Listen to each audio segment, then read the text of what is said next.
Yo, what's up mga katambayan Bully Camp? Ako nga pala si Jepo Crisaldo ng pambihirang camp dito sa Binyan, Laguna at ang aking main stud ay si King Marcos.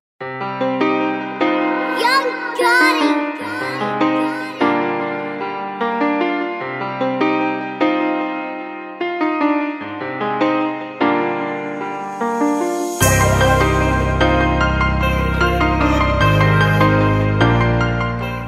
Nag-start ako sa bullies, way back muna from Pitbull. Year 2000 to 2010, galing ako sa Pitbull. Tapos, nag-evolve, pumasok yung American Bullies. Doon na ako nag-start. From 2010 up to present, andito pa rin tayo sa bully scene. Yun nga, based na rin sa experience ko sa tagal. Kumbaga, nagtuloy-tuloy kasi ako, kaya ang ginawa ko, minintain ko lang yung community from Pitbulls to Bully to American Bully to Exotic. Tinuloy-tuloy ko lang kaya hanggang ngayon andito ako sa larangan natin. Sa American Bully, 13 years.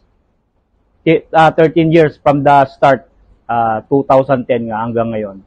Struggle ko sa bully syempre yung pag namamatayan ka ng aso.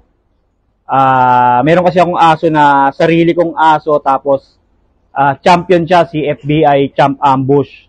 Nag-champion siya ng 2012. Tapos, pumunta ako ng ibang bansa, nag-Saudi ako.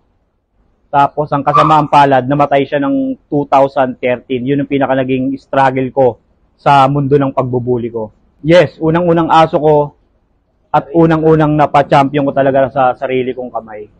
Memorable, syempre, para sa akin, yung dumadayo ko sa iba't ibang lugar. Cebu, Davao, Iloilo, Bacolod. Yun yung pinaka-memorable sa akin kasi syempre iba yung dumadayo ka sa napakalayong lugar tapos dog show yung pinuntahan mo. Yun yung hindi ko makakalimutan talaga. Syempre dahil marami na tayong tropa, kumbaga masaya naman dito sa mundo ng bully rito sa Pilipinas, napakasaya. Kaya siguro tumagal tayo dahil ang dami na rin nating tropa na kumbaga hindi natin kayang-kayang iwanan. Payo ko dyan, syempre, unang-una, bago kayo magsimula, alamin nyo muna kung ano yung papasukin nyo. Kasi sa community natin, dalawang klase. Meron American Bully, meron Exotic. So, pagbago ka, gusto mong pumasok dito, alamin mo muna para hindi ka maligaw. Kung American Bully ka, mag-focus ka ron. Kung Exotic Bullies ka, mag-focus ka ron para hindi ka maguluhan. Yung pwede kong maiwan, pero syempre, hindi pa naman tayo mawawala, no? Parang yung dating yan, papanaw na no? Hindi, ang kaya kong maiwan na legacy sa bully, ayun nga, yung marunong ka lang makisama. Kasi pag marunong ka makisama sa tropa natin, doon ka tatagal Alam mo yun, kasi pag hindi maganda ka makisama, talagang kaya kong sabihin na hindi ka tatagal sa larangan na to. Kaya yun lang, pakikisama lang sa natin, kapwa magbubuli natin. Para sa akin, itong BKCP, nag-best in show tayo, pero bukod dito, hindi ko alam correct me if I'm wrong, ako yata yung kauna-unang nakatanggap ng plaque ng Top Dog of the Year dito sa BKCP. Kaya lang yung trophy kasi wala rito, pinadala ko ng Davao kay Idol Carlo Tan. So ito yung BKCP na to, ito yung pinaka-memorable para sa akin. Yung nga pala, syempre nag-aano rin ako rito, in-house training, whelping, lahat naman ginagawa natin dito, nag-o-obedience din tayo.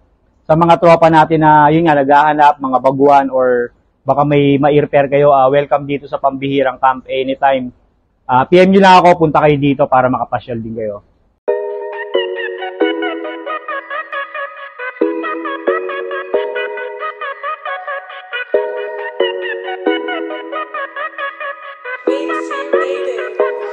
Drink.